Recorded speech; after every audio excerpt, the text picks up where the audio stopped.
दूसरा विषय सबसे महत्वपूर्ण समझिए, आपकी संपन्नता का आधार आपका स्वास्थ्य है। अगर आपका स्वास्थ्य ठीक नहीं रहता तो आप कभी भी लंबे समय तक संपन्न नहीं रह सकते।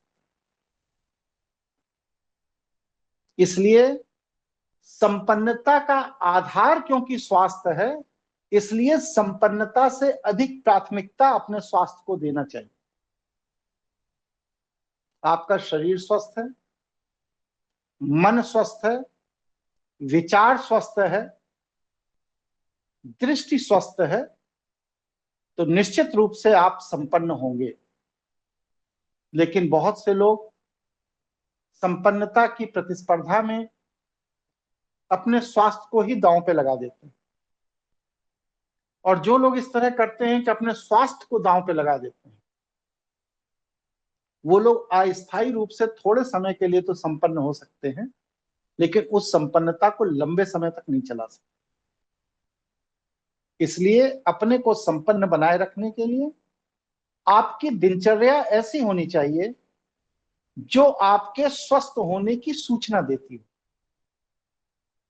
अगर आपके स्वस्थ होने की सूचना आपकी दिनचर्या नहीं दे रही है, तो इसका मतलब यह है कि अगर आपने संघर्ष से संपन्नता प्राप्त भी कर ली तो उस संपन्नता को बहुत लंबे समय तक चला नहीं पाएंगे। अस्वस्थ होने की शर्त 3 होती है। पहली चीज, समय से नींद ना आना।